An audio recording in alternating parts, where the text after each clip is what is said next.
자, 여러분 안녕하세요. 자, 이번 시간에는 로젠의 재정학 제7장 교육에서요, 2절에 해당하는 교육에 대한 정부 개입 효과에 대해서 같이 보도록 하겠습니다.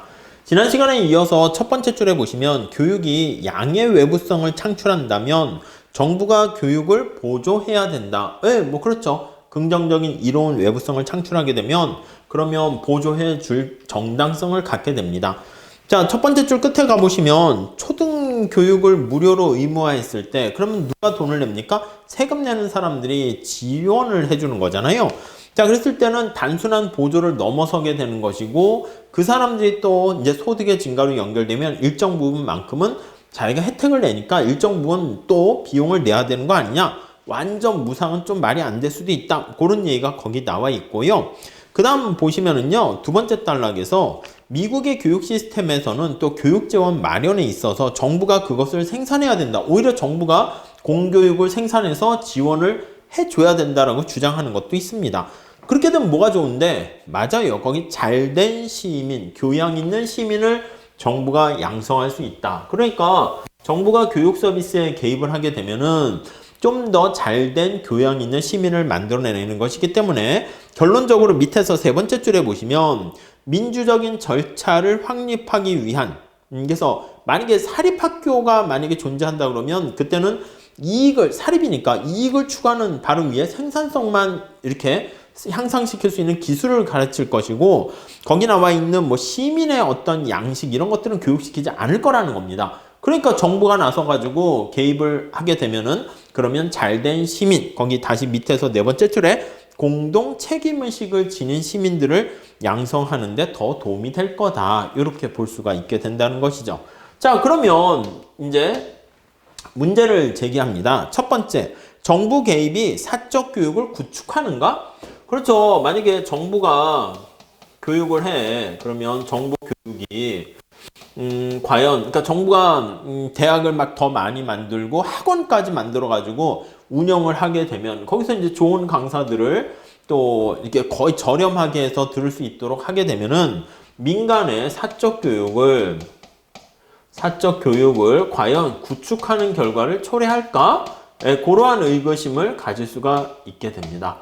자, 이거는요, 우리가 그 다음 페이지에 가보시면은요, 무차별 곡선과 예산선 가지고 우리가 어떻게 되는가 그림 나와 있죠. 공교육이 사적 교육을 구축할 것인가 그 얘기가 나와 있는데 그림을 보면서 살짝 체크해 볼게요. 자, 수평축에 어떤 정보가 있습니까? 라고 하면은요, 수평축에는 거기 보시면 교육의 양이에요. 교육의 양이 이렇게 있고요. 수직축에는 뭐가 있습니까? 라고 하면 여타 재화의 양이 됩니다. 기타 재화의 양이 되는 거예요. 자, 이 사람의 원래 예산선은 어떻게 되어 있습니까? 하면 이런 식으로 예산선이 되어 있어요. 자, 이랬을 때 정부가 초등교육을 무상으로 해준다라고 하면은요, 이게 이제 주택 서비스를 제공하는 거랑 비슷합니다. 예산선 형태가 어떻게 가게 되냐면 이렇게 옆으로 증가하는 거야. 이거 이상 갈 수는 없어. 그래서 거기 보시면은 X라고 되어 있는데 여기까지는 이렇게 증가하고요.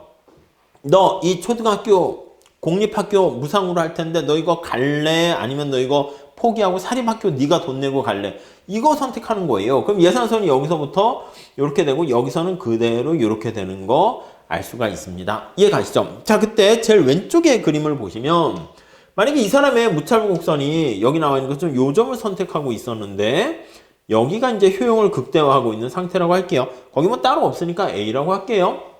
A일 때 효용 극대화는 선택점 하고요. 자, 반면에 녹색깔로 예산선이 변했잖아. 그러면 요 점을 선택한다 합시다. 요 점을 선택하게 되면 어떻게 돼? 여기 B점을 선택하면 효용이 더 증가하게 되는 것을 알 수가 있어요. 자, 이랬을 때 이 사람의 교육에 대한 서비스 양은 어떻게 됩니까? 라고 하면 여기 나와 있는 것처럼 감소하게 된다라는 것을 우리가 확인할 수가 있습니다. 뭐 간단한 그림이니까 그냥 눈으로 살짝 봐주세요. 자, 그 다음에 만약에 교육과 기타 여타 재화에 대한 요 예산선이 이렇게 있는데 가운데 그림은 어떻게 됩니까? 네, 예산선 똑같이 한번 보조선으로 그릴게요. 이만큼 너 받으려면 이렇게 되고 이 이상은 너 보조 혜택이 없어. 이렇게 돼 있는 거예요. 우리가 선택할 수 있는 게 그 가운데 있는 그림은 원래 선택점이 A였어. A였습니다. 그래서 무차별 곡선이 이렇게 지나가고 있었습니다. 이해되시죠? 자, 그래서 여기가 A점 이렇게 있는데, 자, 여기 보시면 무차별 곡선이 여기 B점 해가지고요, 이렇게 돼 있는 것을 알 수가 있어요. 자, 그러면 이때는 어떻게 됩니까? 수평축에 나와 있는 교육 서비스와 관련된 여기 나와 있는 이렇게 선택점이 더 증가하게 된다라는 것을 알 수가 있어요. 그러니까 사적 교육을 항상 구축하는가? 이 경우는 구축하는 거야. 정부가 제공한 서비스를 받기 위해서는 나 그냥 사교육 안 시켜, 그냥 학원 안 보내, 그러니까 사립 뭐 초등학교 안 보내, 이렇게 되면은 공립초등학교 보내는 가운데서 오히려 그냥 교육 수준이 줄어들 수 있고, 이 경우는 교육 수준이 굉장히 낮은 상황인데 정부가 강제적으로 중학교까지, 만약에 원래 초등학교까지만 보내려고 그랬어. 이 집은 돈도 없고 뭐 등등등 그래가지고, 근데 정부가 이렇게 예산선을 밖으로 이동시켜 주게 되면은 이 경우에는 중학교 교육까지 정부가 의무 교육을 시켜주면 초등학교에서 강제적으로 중학교까지 교육을 시켜야 되는 거잖아요. 자, 그런 결과 맞아요. 교육 자체를 더 증가시킬 수 있는 거고요. 자, 세 번째 그림은 어떻게 됩니까? 세 번째 그림은 뭐 아예 영향을 안 받는 거네. 세 번째 그림은 쭉 보시면 예산선이 이렇게 있고, 네, 정부의 교육 서비스를 제공받게 되니까 예산선이 이렇게 변하게 된 걸 알 수 있어요. 자, 그런데 거기 보니까 A당초 선택할 수 있는 점은 여기가 B점이 이렇게 있고요.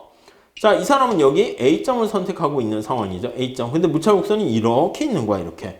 그러니까 이 사람은 뭐 B점을 선택할 이유가 없어. 이런 경우에는 정부의 교육 서비스가 A상조 됐어. 나 의무 교육은 이상은 당연히 해야 되고 교육을 많이 시키려고 하는 사람한테는 A상조 정부의 이 초등 아니면 중등 의무 교육이 아무런 영향을 미치지 못한다라고 보시면 되겠습니다.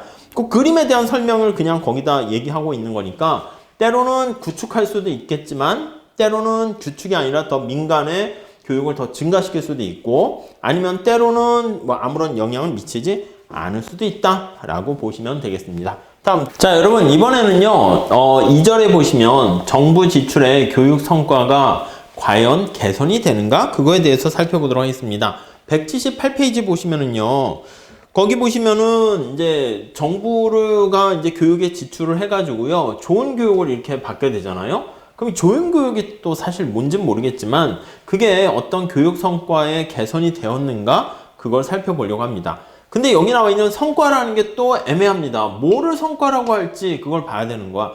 여기 보시면 수량화가 굉장히 곤란한 걸 알 수 있습니다. 자, 우리 거기 맨 마지막 제줄에 보시면 나와 있죠. 좋은 교육이 무엇인가? 그것도 명확하지 않을 뿐만 아니라 거기 보시면 교육이라는 것은 학생들의 인지도를 향상시키거나 다른 사람들과 어울려 지낼 수 있는 지켜야 할 의무에 대한 교육, 또 더 나아가서 사회에 적응하는 시민의 양성, 또 경제적인 사회적 관점에서 피교육자의 삶의 질을 향상시키는 게 바로 여러 가지 좋은 교육의 목표라고 할 수 있는데, 그거를 지표로 딱 요약하는 게 쉽지도 않을 뿐만 아니라 수량화하는 것은 당연히 더 어렵습니다. 그래서 좋아, 좋은 교육에 대한 교육을 받았을 때 성과에 대한 뭔가 좀 협의의 개념으로서 우리가 측정 가능한, 계량화 가능한 변수들을 꼭 집어서 나타낸 게 바로 여기 나와 있습니다. 첫 번째는 성적, 그쵸? 또 출석률, 아니면 소득, 이런 걸 우리가 예를 들 수 있어요. 자, 그래서 세 번째 줄에 보시면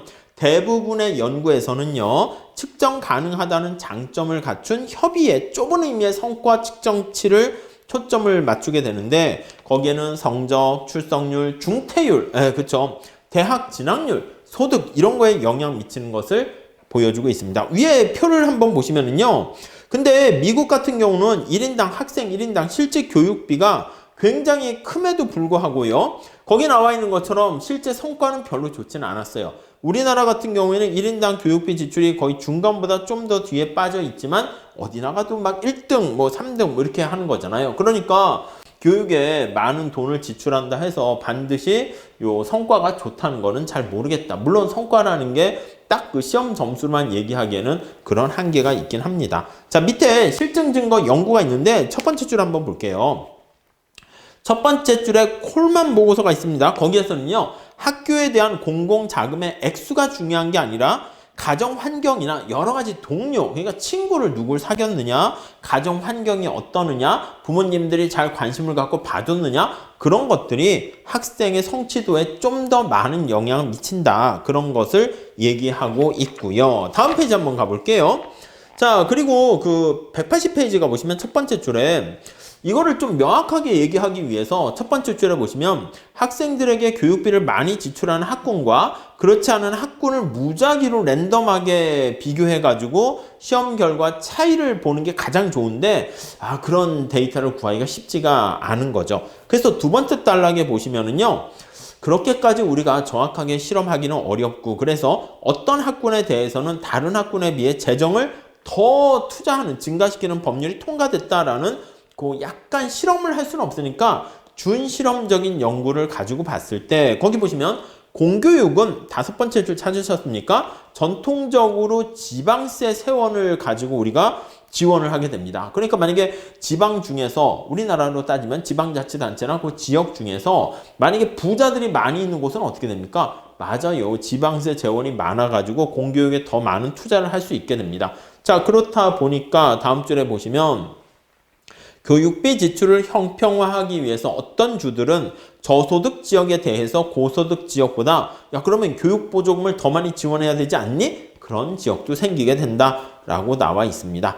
자, 물론 또 교육에 지원을 많이 했어. 근데 알고 봤더니 거기 다음 단락에 나와 있는데 약간의 뭐 장애가 있거나 아니면 보통의 학생들보다 학습에 장애가 있는 그런 학생들이 좀 많이 있다라고 하면은 성취도가 그렇게 높지 않을 수도 있을 거예요. 그러니까 그 구성원들이 똑같은 사람이었었는데 교육비를 지출 많이 한데 적게 한대. 이랬더니 지출 많이 한 데가 성과가 잘 나오면 지출 많이 할수록 성과가 좋군 이라고 볼 수 있는데 애시당초 집단이 다른 집단이다 라고 하면 그걸 컨트롤할 수 없기 때문에 교육비를 많이 지출했다는 게 성과가 잘 나왔다라고 해서 그 효과로 보기는 어려울 수 있다라고 보시면 될 것 같습니다. 자, 그리고요. 맨 마지막 단락 한번 볼게요. 교육비 지출이 성취에 별 영향이 없다라는 그런 주장도 있고 뭐 그렇지만은 마지막 단락 거기 마지막 제 줄 밑에서 세 번째 줄 보시면은 자, 2006년의 연구 결과인데요. 학생들이 성적과 선생님들의 성과급 사이에는 양의 관계가 있다. 그것을 발견해냈습니다. 그러니까 만약에 뛰어난 선생님 밑에 뛰어난 선생님들에게 많은 보상을 해주고 열심히 가르치도록 만약에 지원해준다라고 하면은 학생들의 성취도를 높일 수 있게 된다라는 그런 연구 결과가 나왔다라고 보시면 될 것 같습니다. 자, 다음 3절에서 보시면 자, 교육 공공지출과 관련해서 교육의 어떤 퀄리티와 관련한 얘기를 한번 해봅니다. 첫 번째 줄에 보시면 아니 우리가 좋은 교육을 위해서 돈을 막 팍팍 쓰게 되는데 첫 번째 줄에 나와 있듯이 우리의 궁극적인 목적이 교육비의 지출을 증가시키는 게 목적이에요? 그건 아니잖아요. 그래서 진정한 목적은 뭐냐면 학생들의 학업 성취도를 올리는 거야. 근데 학업 성취도를 어떻게 올립니까? 라고 보면은 여러 가지 방법으로 이제 우리가 사용할 수 있는데 거기 보시면은요. 혹시 맨 마지막 제줄 보세요. 학급 규모를 감축하면 어떨까? 이거요. 학급 규모를 감축해서 축소를 하게 되면은 그러면 소수의 학생들을 선생님들이 다 케어할 수 있으니까 훨씬 더 성과가 좋지 않을까? 뭐 그렇겠죠. 과외식으로 1대1로 하면 가장 좋지 않겠습니까? 근데 문제는 그거에 따른 비용과 편익을 한번 체크해 봅니다. 자, 다음 페이지에 실증 연구가 나와 있습니다. 181페이지 첫 번째 줄 보세요. 학급 규모를 축소하게 되면 감소하게 되면 비용과 편익이 발생하는데 자, 편익 측면, 비용 측면에서 먼저 볼게요.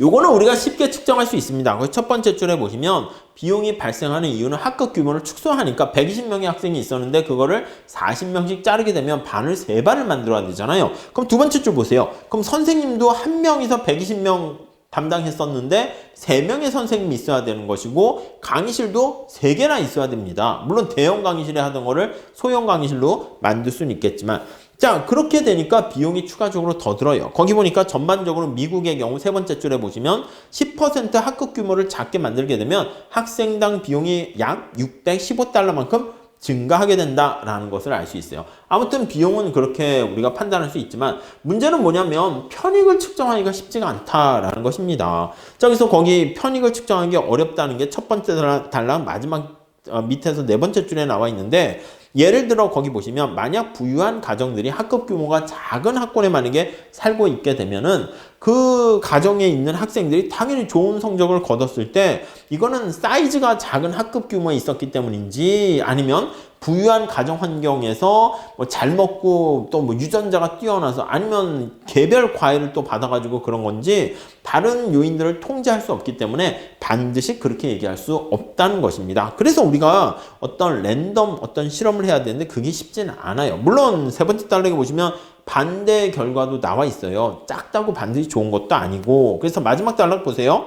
실증 연구의 마지막 단락 첫 번째 줄, 엇갈리는 결과들을 발견했음에도 불구하고 정책 입안자들은 전반적으로 학급 규모를 작게 감축하게 되면 훨씬 더 장점이 크다라는 거에 대해서 믿음을 가지고 있다. 그런 얘기를 하고 있습니다. 자, 그렇게 정리하시고요. 다음에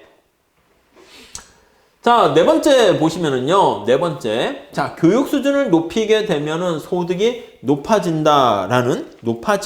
그거에 대한 얘기를 한번 해보겠습니다. 교육 수준이 높아지게 되면요, 현재 소득뿐만 아니라 우리가 미래 소득까지 신경을 써야 됩니다. 그렇죠? 자, 교재 첫 번째 줄 한번 보세요. 교육비 지출했을 때 학교의 퀄리티, 학교의 질이 시험 성적에 교육비 지출과 학교의 퀄리티가 시험 성적에 미치는 영향, 이거는 되게 중요한 것이긴 하지만 야, 미래의 소득에는 어떤 영향을 미치겠니? 이렇게 얘기를 할 때요. 첫 번째 주장은 이런 게 있습니다. 휴먼 캐피털, 인적 자본 축적이라는 것이죠. 어떤 사람한테 교육을 받게 되면 그 사람이 더 많은 지식과 뭔가 요령이 생겨가지고 생산성이 높아진다는 거야. 생산성과 소득이 비례한다는 전제를 깔게 되면은 지금 당장은 아닐지 모르겠지만 미래의 소득을 향상시킨다. 그런 주장을 할 수가 있게 됩니다. 자, 그 얘기가 거기 나와 있어요. 그래서 인적 자본과 관련해가지고. 근데 문제는 뭐냐면 실제로 해봤어. 두 번째 단락 여섯 번째 줄 한번 볼게요. 초중등 교육에 있어서 교육비 지출의 한계적인 증가는 후일 소득에 미래 소득에 별 영향을 못 미친대. 가장 성과가 좋게 나온 결과도 어떻게 됩니까? 교육비를 10% 투자했거든요. 더 추가적으로 증가시켰거든요. 근데 소득이 얼마나 증가했다? 1%밖에 증가하지 않았습니다. 탄력성을 따지면 이건 뭐야? 10분의 1 되는 거니까 뭐 거의 뭐 비탄력적이다라는 것을 알 수가 있습니다. 자, 물론 그렇지만 그 다음에 보시면 초기 아동기에 여러 가지 불리한 환경에서 교육을 받지 못하는 아이들에게 만약에 지원을 해준다라고 하면 그거는 좀 더 수익률은 높아진다라는 그런 연구 결과도 있고요. 자, 마지막 단락 보시죠. 자, 이러한 한계적인 지출이 별로 효과가 없다라는 그런 주장도 있긴 하지만 마지막에 보시면 노동경제학자들이 뭐 다양한 연구를 해봤더니 반대로 맨 마지막 줄 보시죠. 인적 자본의 축적을 통한 인적 자본의 증가가 후일의 소득을 상당히 증가시킨다라는 결과를 보여주기도 합니다. 그래서 거기 보시면 1년 교육을 더 받으면 연간 소득이 5에서 13, 대략 한 10% 증가한다라고 하는 것을 밝혀내기도 했습니다. 그러면은 뭐야? 대학원 다니면서 10년 정도 더 받으면 연봉이 한 100% 정도 증가합니까? 아무튼 뭐 그렇게 된다는 연구 결과가 있고요. 각 주 밑에 5번도 한번 봐보세요.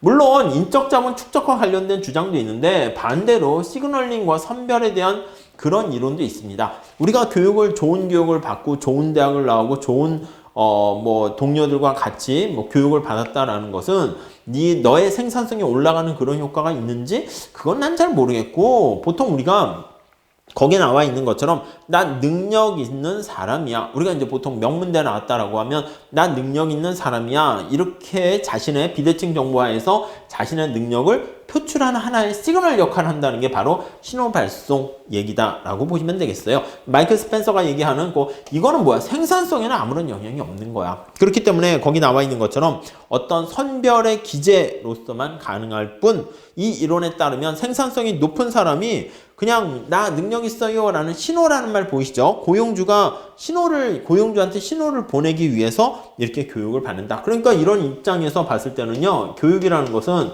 생산성 향상이 아니라 우리는 졸업장을 취득하기 위해서 그냥 다니는 것이지 별다른 이유는 없다. 이렇게 보시면 될 것 같습니다. 자, 이렇게 해가지고요 2절에 대한 마무리를 하고요. 다음 시간에는요 183페이지 공교육에 대한 새 방향, 다양한 공교육과 관련된 어떤 보완점에 대해서 살짝 체크해 보도록 하겠습니다. 감사합니다.